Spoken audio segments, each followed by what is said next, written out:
Título del mensaje de esta mañana es ¿Cómo atravesar la tormenta? Y para esto vamos a ver el primer punto directamente. Equipados con la fe de Dios. Y esto lo vamos a leer en Hebreos capítulo 11, verso 23. Donde, en ese capítulo donde se habla justamente de la fe, y empieza con Hebreos 11.1, es pues la fe, la certeza de lo que se espera y la convicción de lo que no se ve, y comienza a desarrollar eso, el significado profundo de la fe de Dios. Y dice en el verso 23, por la fe, Moisés, cuando nació fue escondido por sus padres por 3 meses, porque le vieron niño hermoso y no temieron el decreto del rey.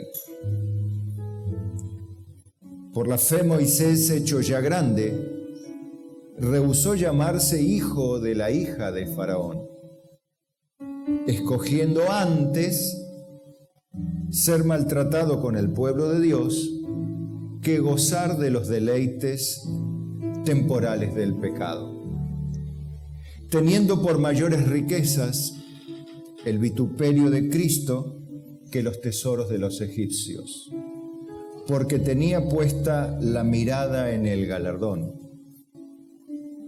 Por la fe dejó a Egipto, no temiendo la ira del rey, porque se sostuvo como viendo al invisible. Amén. Hasta allí. Tome asiento, por favor.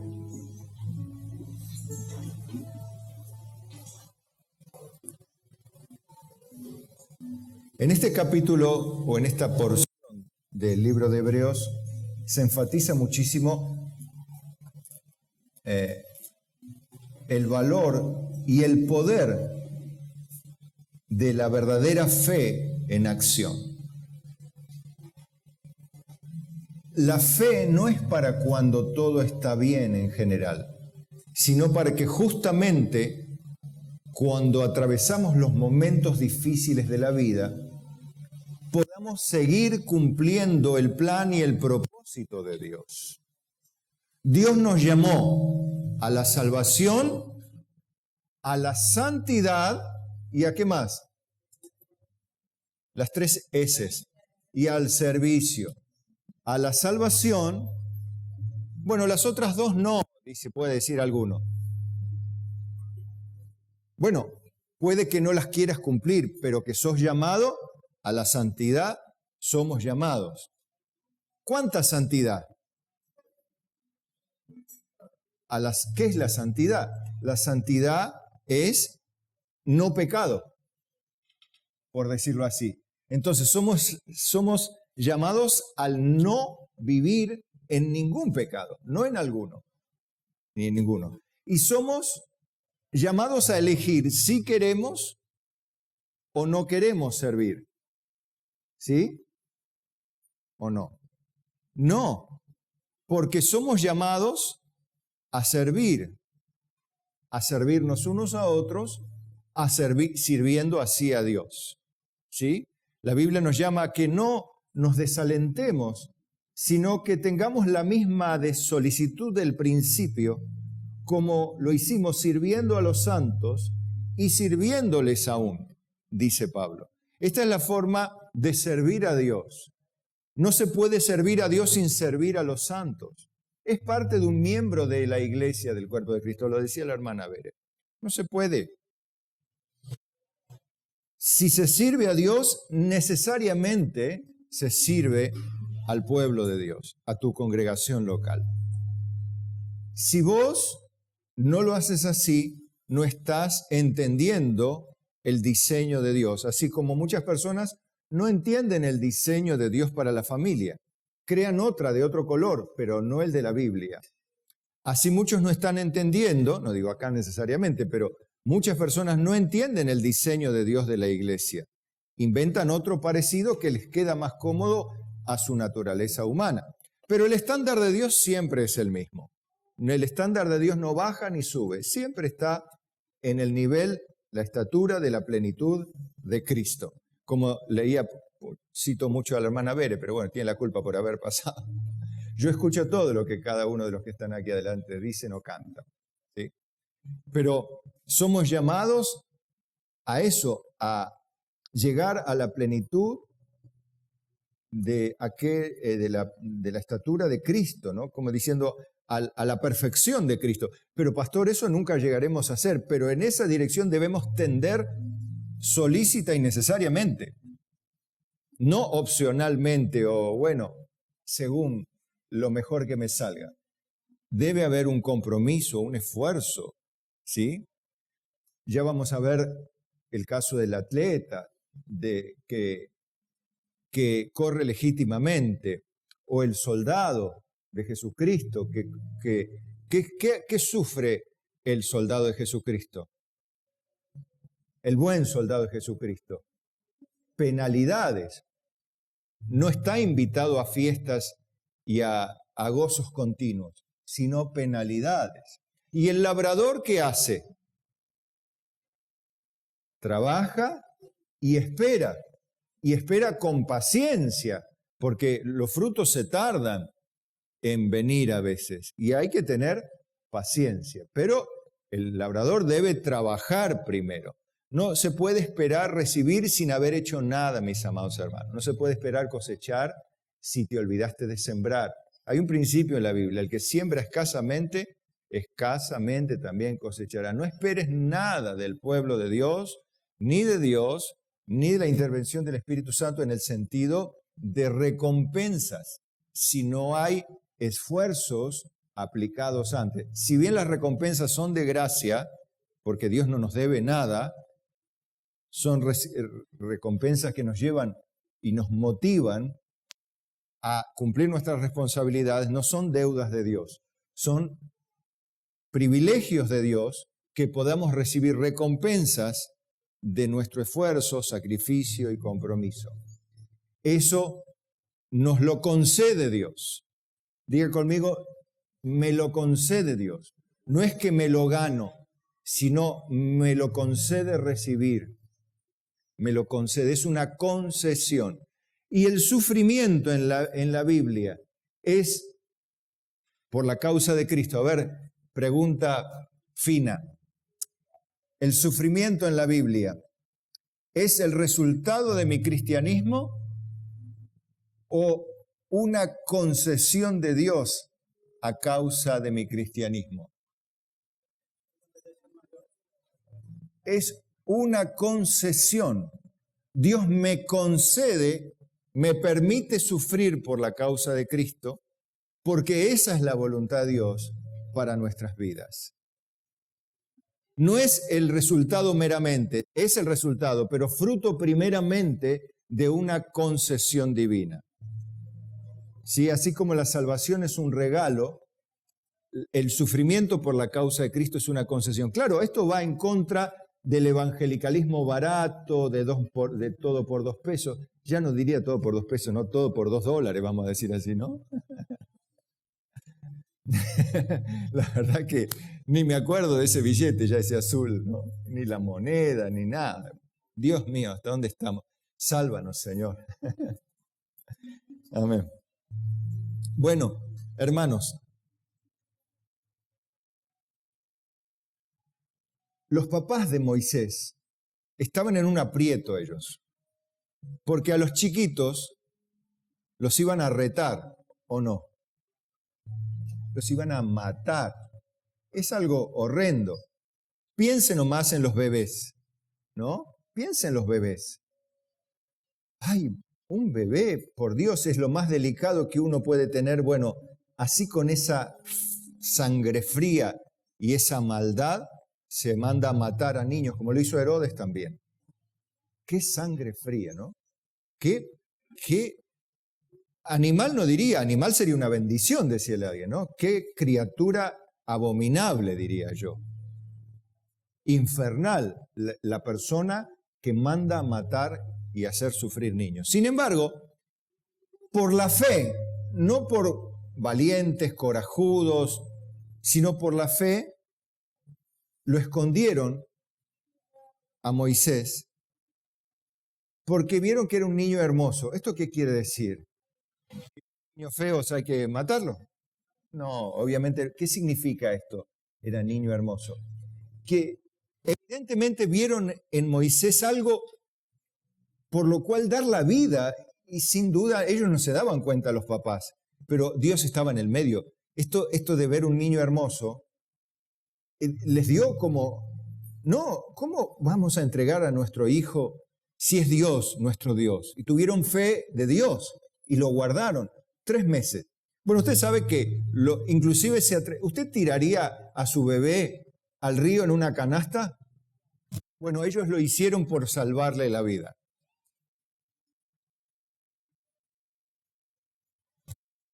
Y qué interesante, ¿no? Cuando Dios tiene un plan. Lo tomó la hija de Faraón, nada más y nada menos. No alguien que se estaba bañando en el río, sino la que se estaba bañando en el río era la hija de Faraón. Y tomó el niño y lo tomó para sí. Y lo crió y lo fortaleció en el palacio.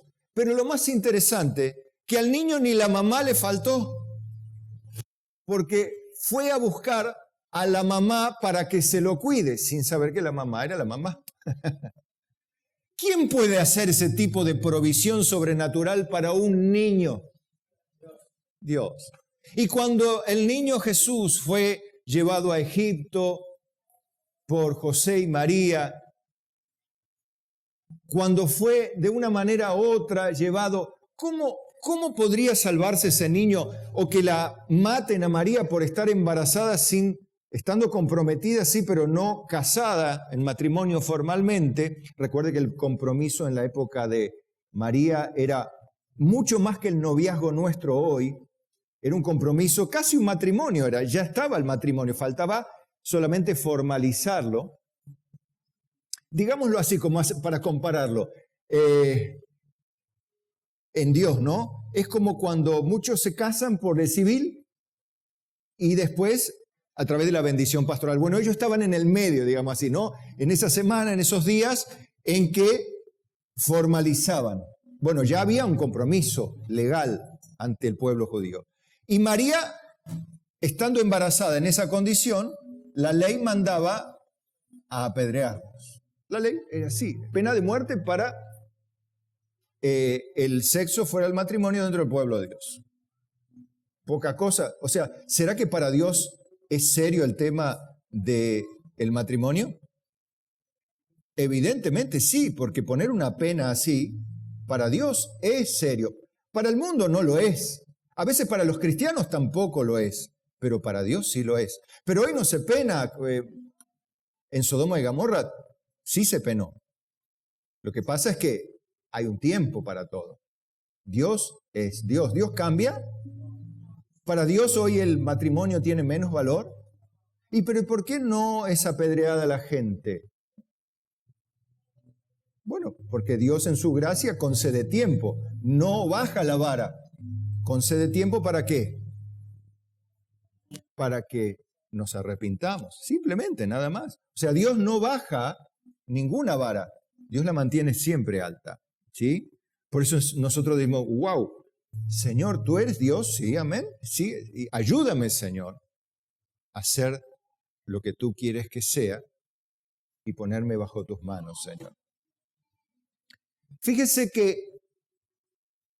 la fe de Dios te lleva a tomar decisiones muy corajudas, como desafiar no a un vecino loco, sino a un faraón loco, asesino. Pero Dios también es Dios y tiene poder para articular los medios para guardarte en tu mayor debilidad, como es la de un niño. ¿Qué defensa tiene un bebé si no tiene madre y padre? Excepto los escogidos de Dios, porque Dios es defensor de viudas y de huérfanos en su santa morada. Qué tremendo, ¿no? que aunque tu padre y tu madre te dejaren, con todo Jehová te recogerá. Esto es, qué llamativo, ¿no? Qué tremendo. Ahora, cuando Moisés fue consciente de la realidad y de su naturaleza y de su pueblo, él un día se sintió incómodo viendo a su pueblo sufrir y él estar cómodo en el palacio. Esto es particularmente revelador del corazón de un creyente. ¿Vio cuando dice en la Biblia, cuando un miembro se duele, todos se duelen? Y cuando un miembro se goza, todos se gozan. Eso acontece en la iglesia de Jesucristo. Un miembro que no sufre por sus hermanos probablemente tiene que revisar su relación con Dios, porque la relación con Dios es relación con el pueblo. Porque debe integrarse a tal punto a sentir el dolor del que fracasa, del que peca, del que se aleja, del que apostata, como del que le va bien, del que se compromete, del que se salva, se bautiza y arregla sus cuentas con Dios. Siente la carga y siente el gozo. Eso es parte de ser un miembro del cuerpo de Cristo. Moisés era miembro del pueblo de Dios, pero él estaba en un lugar muy cómodo. Y él escogió, fíjense esta palabra, escogió antes que estar cómodo, ser maltratado con el pueblo de Dios. Esto lo hace o un tonto, que dice, ¿cómo te vas a ir a meter a sufrir ahí, a llenar tu cabeza de problemas, que te ataquen, que te digan de todo, que te maltraten, que opinen mal de vos? ¿Y por qué te metes ahí? Si podés vos estar cómodo en tu casa haciendo tu vida, ¿por qué tenés que soportar la incomprensión, la soledad, el abandono? ¿Por qué? ¿Qué sos tonto? Una. Y la otra es que tiene fe de Dios. Escoge simplemente y humildemente ser maltratado. Hay que ser creyente, ¿no? Para escoger ser maltratado. Para maltratar es fácil. Para maltratar hay que ser creyente y hay que ser no creyente. Para maltratar hay que maltratar nada más, no hace falta ningún esfuerzo. Hay que dejar a la carne fluir las emociones, los enojos, las amarguras. La dejás correr y ¿qué pasa? Y maltratás a todo el mundo. Pero para escoger ser maltratado, ¿qué hay que ser? Creyente.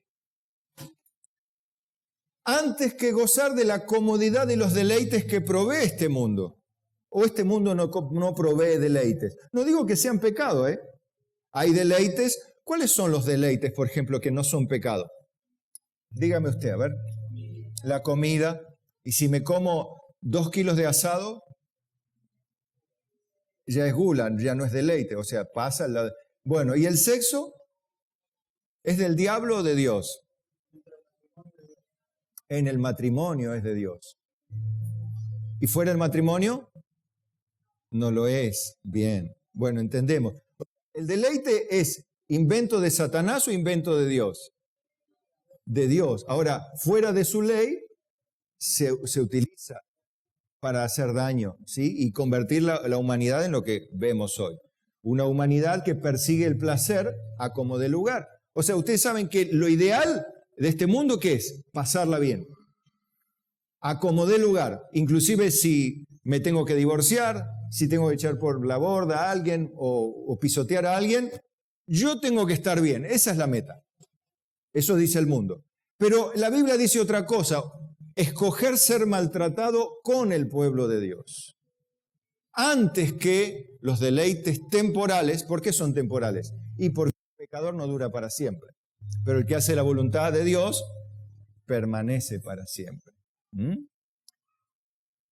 Teniendo por mayores riquezas, fíjese, como diría algún evangélico moderno, la unción de la prosperidad de Cristo. ¿Sí? ¿Qué dice la palabra de Dios?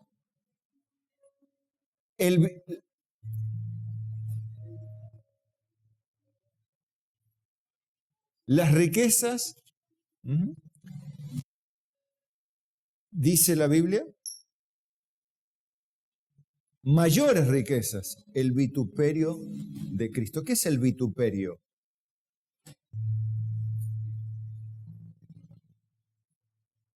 ¿Ven? Es importante ver estas cosas. Es el desprecio agresivo de otros por ser cristiano, por comportarte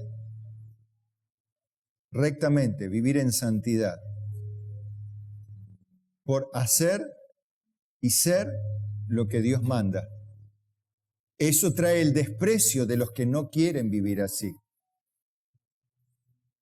Pero Moisés lo consideró riqueza, otros lo considerarían un plomazo.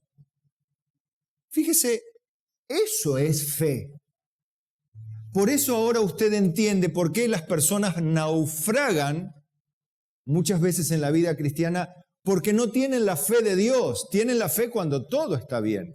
Pero cuando viene la tormenta, naufragan, porque tenían otros parámetros en la mente y en el corazón que decían, no, yo no tengo por qué ser vituperado, yo no tengo por qué sufrir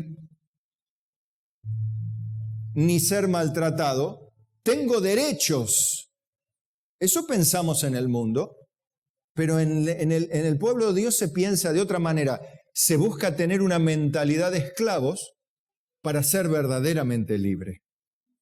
Diga conmigo, mentalidad de esclavo para ser verdaderamente libre. Es algo, claro, humanamente inadmisible, terrenalmente inadmisible. Y sí, porque eso es el Evangelio, locura para los que se pierden, pero poder de Dios para los que se salvan. Ahora, ¿pero por qué hacía esto también? Mire, ¿por qué tenía esta fe? Porque tenía puesta la mirada en el galardón. Porque tenía puesta la mirada, ahí tiene ya el primer secreto, si vamos a decirlo así, de por qué hay personas que atraviesan terribles tormentas en la vida y permanecen. Y hay otros que sufren pequeñas contingencias y no las toleran. ¿Por qué? Porque no tienen la fe de Dios ni la mirada puesta en el galardón. En el galardón que viene de Dios. Por eso la Biblia dice, no perdáis pues vuestra confianza que tiene grande. ¿Se la acuerdan esa? Bien, eso es así. No, es la misma fe que tenía Moisés, la misma fe que Dios les imprime a los creyentes. Y les decía, vamos chicos, vamos hermanos, vamos hijos míos. No pierdan la confianza que tiene grande galardón. Porque os es necesaria, recuerda, la paciencia para que habiendo hecho lo que se les da la gana, para que habiendo hecho la voluntad de Dios, recibáis las promesas. ¿Sí? Por la fe dejó a Egipto, no temiendo la ira del rey, porque el rey se enfureció, ¿o no se enfureció Faraón? Pero ¿por qué lo hizo también? Otro tip, si quiere usar esta palabra más moderna. Otro secreto, si quiere usar esta palabra. Otra recomendación bíblica. ¿Qué hizo? Se sostuvo como viendo, no es que veía a Dios, sino como que lo veía, aunque Dios es invisible. Eso habla de convicción, certeza, porque la fe es, pues, certeza de lo que se espera y convicción de lo que no se ve. ¿Y qué es lo que yo no veo ahora? Mi galardón, lo único que veo son tormentas, olas, dificultades, contrariedades, necesidades, enfermedades. Pero yo también veo por la fe al invisible, que aunque no lo puedo tocar, no lo puedo escuchar, por el amor de Cristo sé que está a nuestro lado. Y está con nosotros. Y es el omnipotente y todopoderoso Dios que acompañó a Moisés, el mismo, que envió las 10 plagas a Faraón, es el que está conmigo. Es el que está contigo. Es el que te dio la fe para resistir. Es el que te da la convicción para escoger ser maltratado antes que disfrutar de placeres personales. Hay personas que dicen siempre, no, yo hasta acá. Escojo hasta acá. Otros dicen, no, yo escojo hasta donde Dios me mande que me mande. Venga lo que venga. Eso es fe. Lo otro es, obviamente, una expresión de comodidad y que no habla de la fe de Dios. Que obviamente, cuando venga la tormenta sobre esa vida, probablemente no resista. Entonces ya vio cosas como poder para escoger lo que nadie escogería, un galardón que todavía no ves o que verás en unos días o en un tiempo, y la convicción de la continua presencia y compañía y cuidado paternal de Dios. Eso es lo que nos trae o nos lleva equipados con la fe de Dios. Ahora, viendo esto, veo que hay, observando este párrafo, veo que hay una mirada a la distancia en el tiempo, en términos temporales, no en términos físicos, sino en términos temporales. Hebreos 12:1. ¿Recuerdan esta porción? Por tanto, nosotros también, o sea, no solo uno, sino todos, teniendo en derredor nuestro tan grande nube de testigos, recuerde que estos testigos no son los que nos ven. Cuando usted analiza el texto, se está refiriendo a los que fueron testigos de la gracia de Dios y vivieron en esa misma fe que supuestamente nosotros decimos tener hoy. Cuidado con esto, porque sí, a veces se nos escapa la lectura, pero dice la Biblia, por tanto nosotros también, mirando a todos los que recuerdan Moisés, Abraham, Sara, todos los que se cuentan, ¿no? Y todo, David, Jefté, bueno, todos, ¿no? Gedeón. Se hace una lista larga de gente. Esos son los testigos. Entonces, nosotros también, dice, teniendo en derredor nuestro tan grande nube, o sea, teniendo una lista tan larga de gente que venció, ¿qué dice? Despojémonos de todo peso. ¿Qué es todo peso? ¿Qué es lo que me pesa? No, después dice, y del pecado que nos asedia. Cuidado, porque aquí está la confusión. Muchas veces nosotros, despojémonos de todo peso de pecado, decimos. No dice eso la Biblia. Dice, despojémonos de todo peso y del pecado que nos asedia. Y corramos con paciencia la carrera que tenemos por delante. No, pero quiero detenerme en eso porque la Biblia dice, despojémonos de todo lo que se convierte en un impedimento para que la fe se manifieste. Por ejemplo, si yo escojo mal,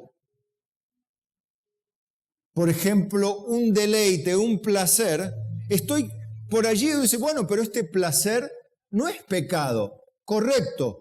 Pero la Biblia en el Nuevo Testamento me enseña, todas las cosas me son lícitas, mas no todas convienen. Todas las cosas me son lícitas, mas no todo edifica. O sea que hay cosas lícitas, obviamente lo no lícito, la Biblia no me va a decir no lo hagas, ya lo dijo Dios. Pero dentro de lo lícito, de lo que vos podés hacer, hay cosas que no conviene que las hagas. Hay cosas que son placenteras, lindas, pero no conviene, quizás circunstancialmente, quizás temporalmente, no conviene, es lícito.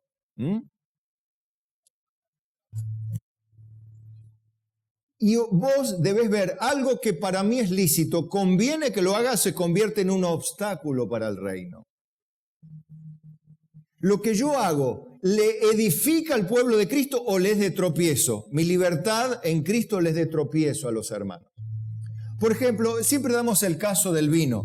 La Biblia no condena el tomar vino, pero si el tomar vino está trayendo tropiezo a mis hermanos, no tomaré vino, o lo que es peor, no, esto a los varones les va a doler, no comeré asado jamás, dice, ¿no? La Biblia. ¿Cuánto le gusta la idea? A mí no me gusta mucho la idea, como dice la Biblia, ¿no? Si el comer carne les tropiezo a mi hermano, decía Pablo, no comeré carne jamás.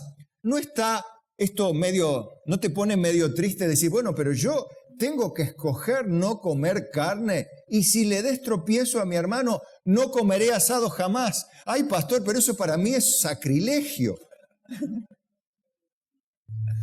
Bueno, pero de eso se trata la fe, escoger antes, abstenerte de vino, de asado, por decirlo así, porque la Biblia dice carne. Bueno, pero hoy no tiene nadie problema con la carne, menos mal. Pero sí tienen problema con la bebida, por ejemplo. Hay mucha gente que tiene problema con la bebida. Y no es prudente que un cristiano esté tomando, incitando a beber a otros que tienen esa debilidad.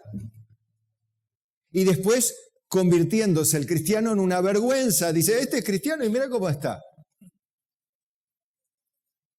Es terrible.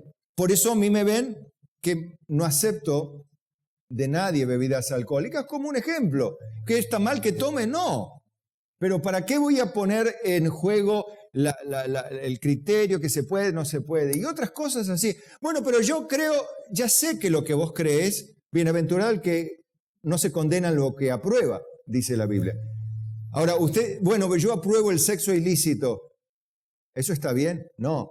Significa que dentro de las cosas que son neutras, yo lo apruebo para mí, pero otro no lo aprueba. Entonces, la Biblia dice que hay que anteponer la debilidad de uno nuevo, una persona nueva en la fe, a la libertad y al deseo y al deleite personal que tengo libertad de disfrutar en el marco de la justicia de Dios, siempre y cuando edifique, ¿sí?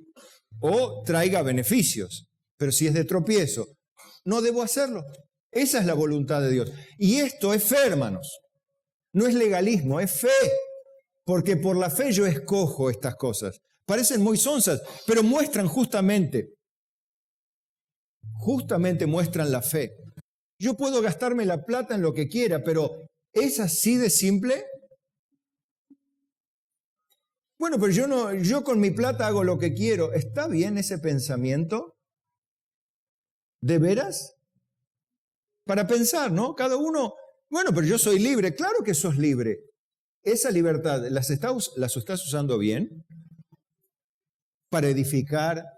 ¿Para hacer que avance el reino de Cristo? ¿O al final es un tropiezo y un mal ejemplo para otros? Bien. Entonces, todo peso ya lo entiende. Ahora, y esto es más fácil, y del pecado que nos asedia. ¿Ya hace falta que explique eso? No. Bueno, despojémonos de todo. ¿Hay pecado oculto? Y esto yo puedo darme más tiempo para despojarme de eso. Por ejemplo, uno de los pecados ocultos, que es la pornografía, otro pecado oculto, ¿cuál puede ser? El chisme. Eso yo lo puedo conservar un tiempito más hasta que lo vaya trabajando, vamos viendo si lo dejo o no lo dejo. No, primero porque hasta médicamente está comprobado que la pornografía destruye la capacidad del varón. Destruye, literalmente destruye. Destruye la relación matrimonial. Bueno, otros vicios, todo vicio destruye las relaciones. El alcoholismo destruye las relaciones. Pero que me tope una copa de vino, no te va a destruir las relaciones, pero por ahí puede poner tropiezo a tu hermano. Pero el que comienza por una copa de vino, continúa por la botella, después termina destruyendo las relaciones personales. Y eso es doloroso, vergonzoso, bueno, trae un montón de problemas. ¿Está bien que lo hable esto o debo más bien lo calle para recibir más diezmo? No. Compra la verdad y no la vendas, dice el Señor. Bueno. ¿Cómo le haré libre a alguien si no conoce la verdad? Y conoceréis la verdad, y la verdad os hará libres. La verdad que vivir en libertad está bueno, ¿no? Bueno. Otro tip. Puestos los ojos en Jesús. ¿Qué significa? A ver, acá viene un desafío medio evangélico también. Estoy enseñando, ¿no? Puesto los ojos en Jesús, el autor y consumador de la fe. O sea que yo para soportar la tormenta lo mejor que puedo hacer es pararme delante del cuadrito de Jesús y mirarlo y mirarlo y mirarlo. No, pastor, eso no, porque la Biblia dice no te harás imagen ni cosa semejante de mí. Entonces voy a imaginar a Jesús. Yo lo imagino a Jesús, lo veo, hermoso, lindo, porque Jesús es así, dice la Biblia, ¿no? Sus ojos como llama de fuego, su cabello blanco, su rostro resplandeciente como el sol, sus brazos y sus pies como el bronce bruñido refulgente, toda su ropa es de lino fino blanco, resplandeciente, y yo lo miro hacia Jesús. ¿Está bien? ¿Eso es lo que la Biblia dice? Pero no dice, ¿no es verdad eso en la Biblia? Sí. Pero está entendiendo que no es cuestión de mirar místicamente a la persona de Jesús, sino observar esto. Ahí mire, esto es lo que hay que observar en Jesús. El cual por el gozo puesto delante sufrió la cruz, menospreciando lo oprobio, y se sentó a la diestra del trono de Dios, o a la diestra de Dios. ¿Qué hay que mirar de Jesús? Como Él, teniendo delante una gran tormenta, la del Calvario, Él no miró el Calvario como hacemos nosotros, nos llenamos de ansiedad cuando tenemos que pasar por una prueba, un momento difícil, una confrontación. O ir al dentista nomás. Se nos ponen frías las manos, todo, y tenemos un conflicto en la mente, o cuando tenemos que ir a un nuevo trabajo, o comenzar la secundaria como comienzan algunos, o comenzar los chicos ahora un nuevo año mañana. ¡Ay! El martes. ¡Ay! Bueno, pero no se preocupen. Miren el gozo puesto delante, el 9, el 10 que se van a sacar en las próximas pruebas. ¿Y por qué me voy a sacar 9 o 10? ¿Porque los reviento? No. Porque saben que Dios les va a ayudar a estudiar. O Dios les va a dar para copiarse más fácil, para que la maestra no los vea. ¿Es lícito copiarse? No, no es lícito. Y no conviene tampoco. Y no edifica. Y es una porquería el testimonio. ¿Sí? Bueno, ahora, fíjense qué importante es tener la misma actitud de Jesús. Mirar adelante el galardón, la victoria que Dios me dará en la prueba, en la dificultad, en la adversidad. Hay algo que Jesús veía que nosotros tenemos que aprender a ver. Es el gozo de la victoria, el gozo de ver a Dios dándome fuerzas para vencer mis problemas, mis dificultades. Hay cosas que no vamos a salvar en esta vida porque la voluntad de Dios es que pasemos por ella. El dolor, la pérdida muchas veces es algo que debemos aún mirar más adelante. ¿Cuándo? En el reencuentro de los santos en la presencia del Señor.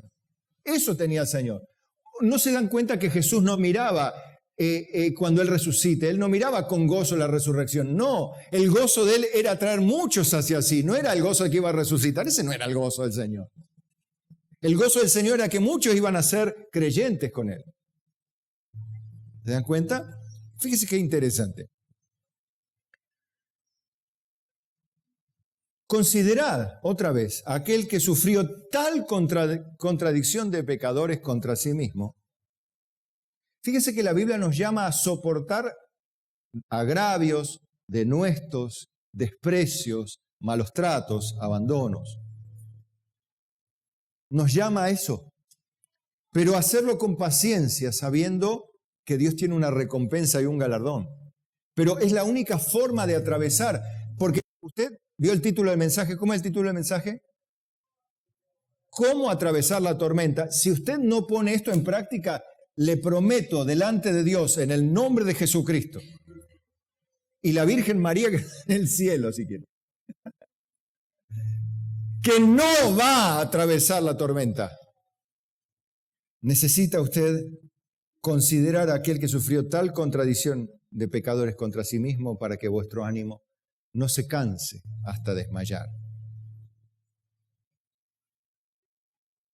Porque aún no habéis resistido hasta la sangre combatiendo contra el pecado, como diciendo Dios, vamos muchachos, que no han ido a sufrir sangre acá, han sufrido pruebas, dificultades, pero no es para tanto.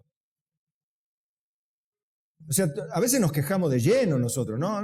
¿Cómo puede ser que esto, lo otro? Y sí, nos ponemos re locos. Y son 2 o 3 pavadas.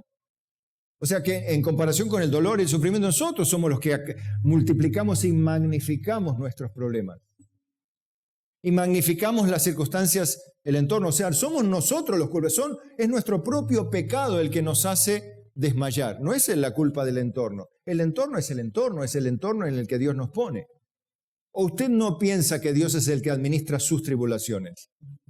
¿No es Él es el que hace el día bueno y la adversidad no lo crea Dios?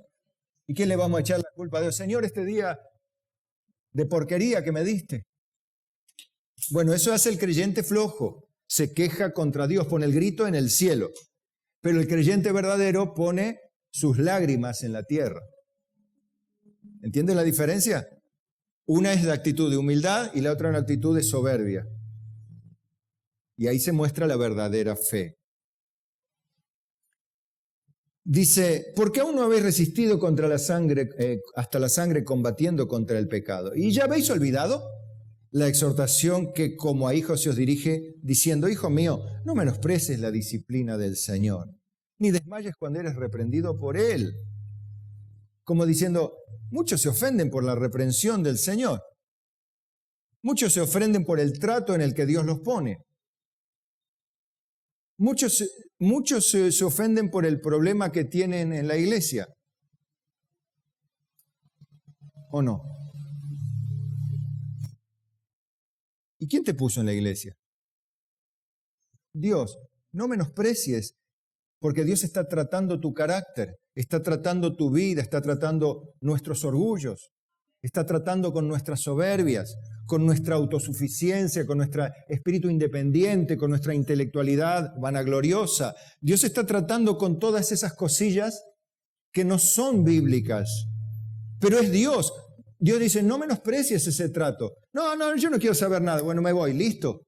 Menospreciaste el trato de Dios, la disciplina de Dios, el entrenamiento de Dios, la reprensión de Dios. Ya habéis olvidado la exhortación que como hijos se os dirige, diciendo, hijo mío, no menosprecies la disciplina del Señor, ni desmayes cuando eres reprendido por Él, porque el Señor, al que ama, disciplina. Y azota a todo aquel que toma por hijo. Pastor, pero esto a mí me cae regordo. Bueno, la Biblia también lo dice en el verso 11. Es verdad que ninguna disciplina al presente parece ser causa de gozo, sino de tristeza, al contrario, produce tristeza. ¿O no te produce tristeza estar en medio de conflictos, dificultades, cosas que te aprietan, que te confrontan, que te desafían, que te golpean, ¿No es difícil eso? ¿No te causa tristeza? ¿O te causa, no, pero yo estoy feliz, yo me río de todos, son todos unos bobos, todos unos tontos? Entonces el Señor dice, mira, ahí, tráeme las clavijas y vamos a darle unas vueltas más. Y dicen, ña. Bueno, pero después da fruto apacible de justicia a aquellos que en ella han sido ejercitados. Pregunto, ¿y a los que no han sido ejercitados en ella? ¿Sí? ¿Traerá fruto apacible de justicia? No. Serán iguales que antes, pero apartados. Igual que antes, pero apartados. No hay mejoría. Es un desafío de Dios. Miren, yo le estoy hablando de cómo atravesar la tormenta. No le estoy hablando de cómo recibir tu bendición en 5 días, ¿no? O cómo mover la mano de Dios para alcanzar tu prosperidad material en 5 minutos. O cómo hacer una campaña de prosperidad para recibir una sucursal más para tu negocio. te estoy enseñando lo que la Biblia enseña de cómo atravesar las tormentas de la vida. Si vos querés atravesar las tormentas de la vida y llegar a puerto, escúchalo. Si querés hundirte en el camino, no escuches nada. Y aquí viene otra de las exhortaciones. Tomando, digan conmigo, toda. Toda es toda, ¿no? Toda la armadura de Dios. Dice en Efesios 6:10. Por lo demás, hermanos míos, fortaleceos en el Señor y en el poder de su fuerza. ¿Cómo me fortalezco en el Señor?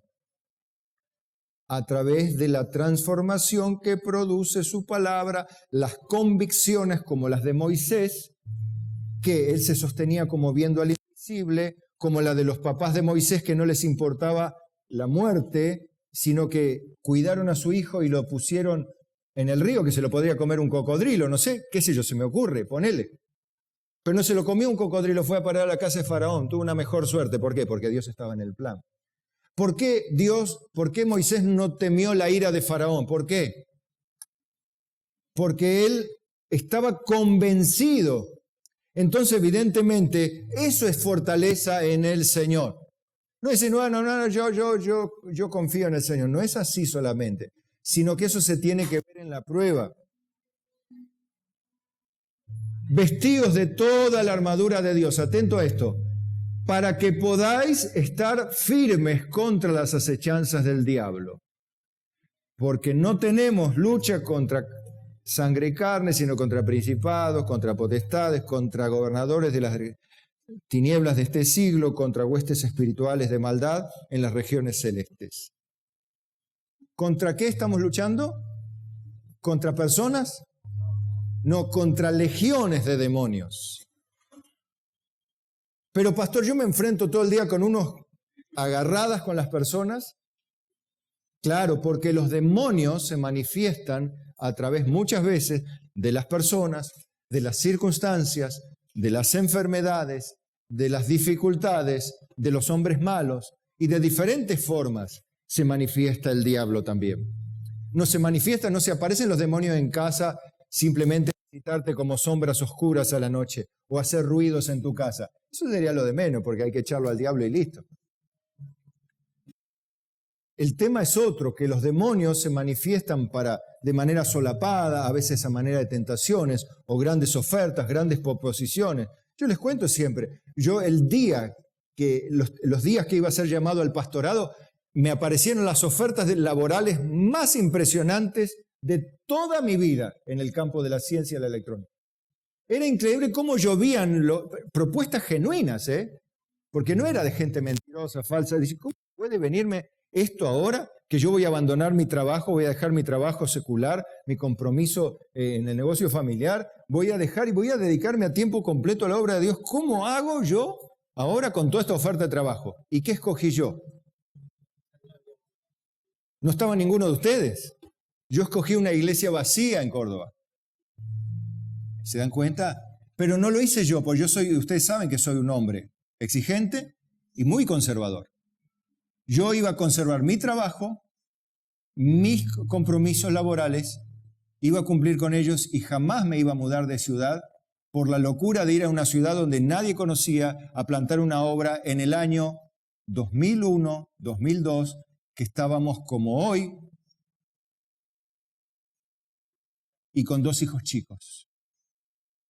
Y mi señora abandonando su trabajo, renunciando a su trabajo también.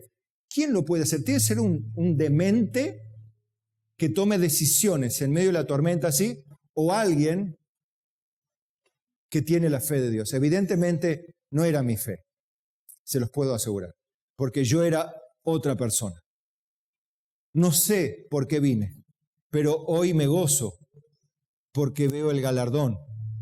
Ustedes son mi galardón.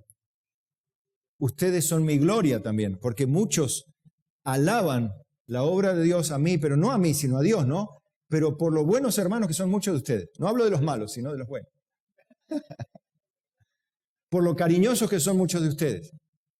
Por lo simpáticos que son los jóvenes.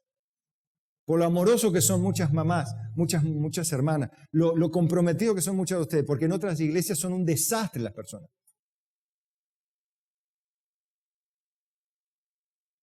No estamos tan mal, pastor. Gracias a Dios, no. Eso es lo que me llega a mí. Entonces, largamos por acá, pastor, y yo le digo, largue lo que alcanzó, siga subiendo. ¿Amén? ¿Cuánto quieren seguir subiendo? Amén.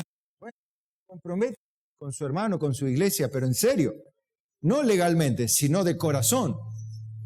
¿Sí? Que lo legal ni siquiera sea un resultado, hermano. Bueno, toma toda la armadura de Dios. ¿Cuándo? Otra vez dice, toda. ¿Pero para qué? Para que podáis resistir en el día malo. Y habiendo acabado todo, estar firmes. Antes decía, estar pues firmes contra las acechanzas del diablo. Y ahora dice, ¿querés estar firme contra las acechanzas del diablo? Vestite de toda la armadura de Dios. La repasamos rápido. Yelmo. El yelmo de la salvación. ¿Qué es el yelmo? El casco. La seguridad de la salvación. Como decía Adrián Roger, permítame hacerle una pregunta a mi amado oyente. ¿Es usted salvo? No digo si cree que es salvo, si se sabe salvo. ¿Usted se muere ahora y se va al cielo seguro? ¿Estás seguro? ¿Vio? Usted necesita adquirir la seguridad de la salvación para luchar eficientemente. Porque cuando venga el día malo, usted necesita la seguridad de la salvación. ¿Qué tal si le agarra una enfermedad complicada? ¿Qué tal? Una enfermedad que a usted lo encamina hacia la partida eterna. ¿Qué hace usted? ¿Y me pondré a cuentas con Dios que no está a cuenta ahora? ¿Y si le sorprende de repente la muerte? Seguridad de salvación. Número 2. Escudo de la fe. ¿Tiene la fe de Dios de la cual estamos hablando? La fe de Dios, no la fe que cree que todo cambiará. La fe humana, no, la fe de Dios. ¿Tiene, mi amado hermano, la coraza de la justicia? Usted es una persona que tiene una vida recta, justa, a la cual no le pueden apuntar nada. Nadie lo puede condenar a usted de un delito, un pecado, porque usted es una persona limpia, recta, honesta, responsable. No perfecta, ¿no? Pero sí recta de corazón, cumplidora, de palabra. Una persona que dice y hace, dice y cumple. Promete y cumple. Dice que va a hacer, dice callar, dice calla. Usted es una persona de esa, usted necesita esa coraza para que nada ni nada lo puede atravesar, ningún pecado lo atraviese.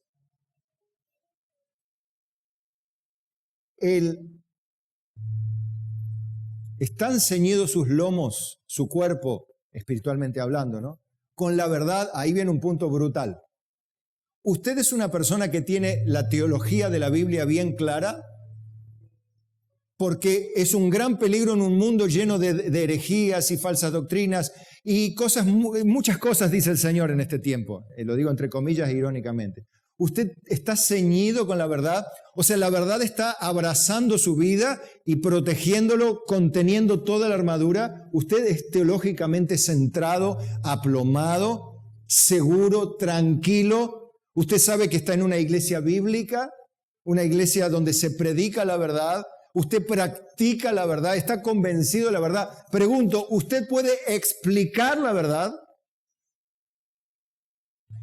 No lo estoy retando ni desafiando, sino yo le estoy dando la herramienta para que usted pueda pasar el día malo, porque por Dios que no la va a pasar. No piense, diga, bueno, el que pasa, pasa y el que no pasa también. No es así con Dios. El que pasa, pasa y el que queda, queda. Como el Antón Pirulero. El último quedará. Es así, hermanos.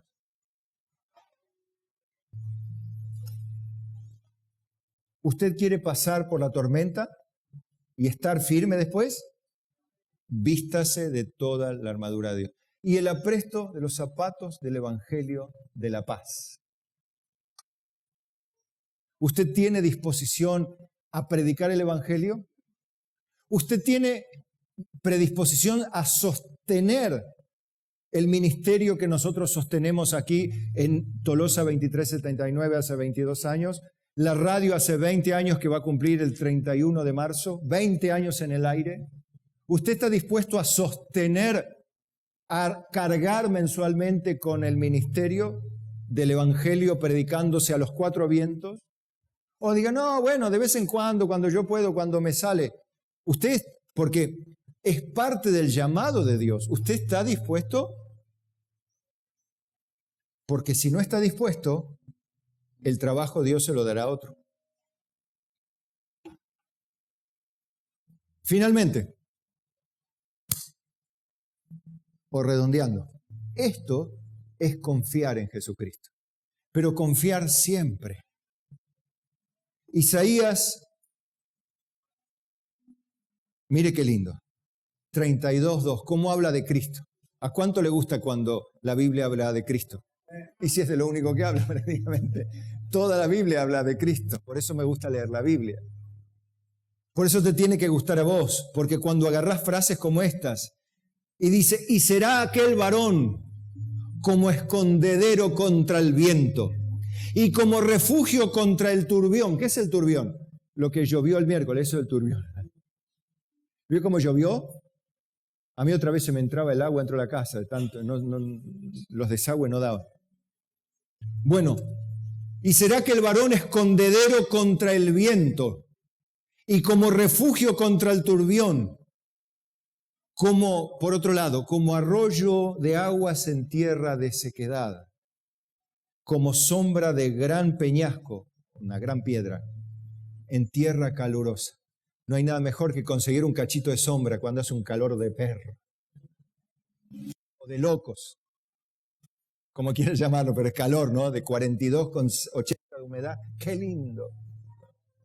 Pero qué lindo es encontrar un arbolito, una piedra, una sombra, un toldo o algo. Imagínense en el desierto, encontrar una gran piedra, como la del Rey León, ¿se acuerdan?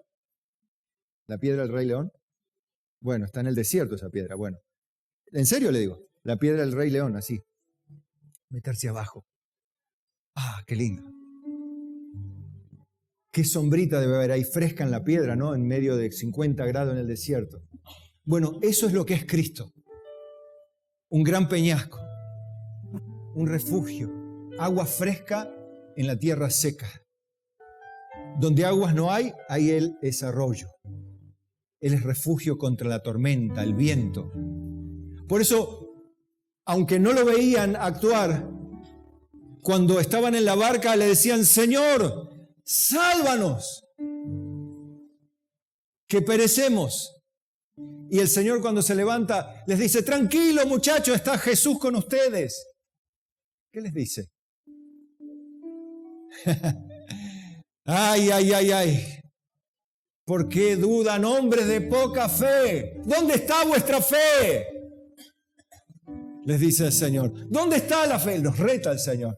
Y ahora que estamos en problema, ahora te quiero ver.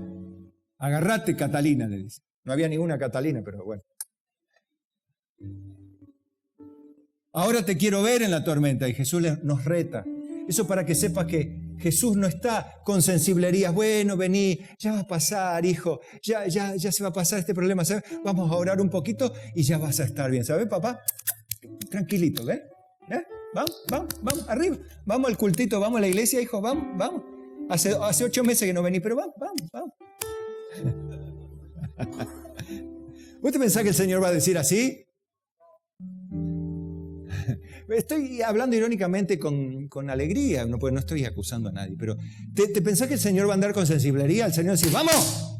¿Dónde está la fe? No es un juego esto del cristianismo, no es una religión baratita de todo por $2. Usamos dólares, ¿sí? No es todo por $2. Esto es fe de Dios, esto es vida de fe, esto es cristianismo. Esto es paciencia, esto es perseverancia, esto es resistencia, esto es amor, esto es justicia, es santidad, es compromiso. No es, bueno, vengo si tengo, vengo, bueno, si vengo. No.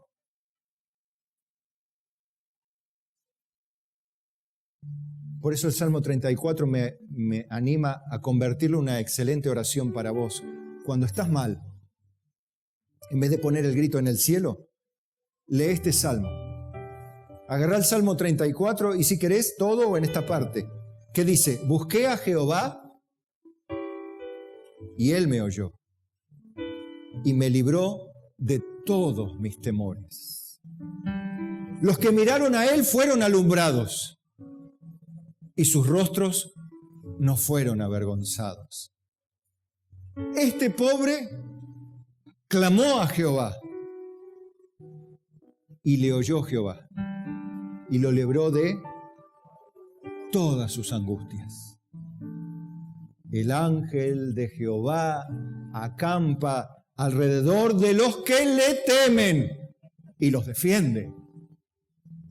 Gustad y ved que es bueno Jehová. Dichoso el hombre que confía en él. Temed a Jehová vosotros, sus santos, pues nada falta a los que le temen. ¡Qué tremendo! ¿Qué más querés? ¿Qué promesa? ¿Puede mentir Dios? ¿Tenés miedo? ¿Tenés angustia? ¿A quién no nos agarra miedos y angustias? Levante la mano. Miedos y angustias. A todos nos agarran miedo. ¿A usted, pastor, le agarran miedo? Sí. Y angustias también. Pero también hago algo. Oro mientras tengo un profundo respeto por Dios. Creo que con Él no se juega la religión. Creo que con Él no me puedo hacer el pastorcito mentiroso y venirle a decirle 3 o 4 promesas falsas de las que Dios me habló. No puedo ser el pastorcito mentiroso porque un día usted no me va a creer y Dios tampoco me va a recibir. Yo soy llamado a predicar la verdad en amor, para que todo aquel que en Él crea no se pierda, mas tenga vida y la vida sea eterna. Yo he venido para que tengan vida y la tengan en abundancia, dice el Señor. Solo el ángel de Jehová, para colmo, que es suficiente, porque el ángel de Jehová, ¿quién es en el Antiguo Testamento? Cristo. O sea, nada más y nada menos que el ángel de Jehová acampa. ¿Qué quiere decir? ¿Que tiene una carpa? No, significa que está conviviendo a tu lado y ahora en tu vida, para colmo de bienes, vive en ti. Mi Padre y yo vendremos y haremos morada en Él, dice, y nos manifestaremos a Él. ¡Qué tremendo! ¡Qué promesa! Y el Salmo 91, ¿qué tal? ¿Cuántos lo saben de memoria? Quizá alguno lo sepa de memoria. Pues quiero rescatar una parte a partir del verso 11. No solo Cristo, que ya es suficiente, pero para colmo de bienes también dice, pues a sus ángeles mandará acerca de ti que te guarden en todos tus caminos. En las manos te llevarán para que tus pies no tropiece en piedra. Sobre el león y el áspid, la víbora más venenosa, pisarás. Hollarás al cachorro del león y al dragón, figuras del diablo. Pero por cuanto en mí ha puesto su amor, porque la Biblia dice, y amarás al Señor tu Dios con toda tu alma, con toda tu mente, con todo tu corazón y con todas tus fuerzas, y a tu prójimo como a ti mismo. Esto es toda la ley y los profetas. En la voluntad de Dios se resume en eso. Entonces, el que ha puesto su amor en Dios y en su pueblo, yo también le libraré. Le pondré en alto por cuanto ha conocido mi nombre. Me invocará y yo le responderé. Esto es lo que más me gusta. Y lo comparto con los que hoy sufren, con los que hoy lloran, con los que se sienten solos, con los que se sienten angustiados, abandonados. Quizá viniste a la iglesia porque te sentías solo, pero hoy te reconciliaste con Dios y esta promesa también es para vos. Porque Él dice, con Él estaré yo. No dice mis ángeles, yo en la angustia. Y no solo va a estar, sino lo libraré y le glorificaré. Lo saciaré de larga vida de abundante vida y le mostraré mi salvación. Amén.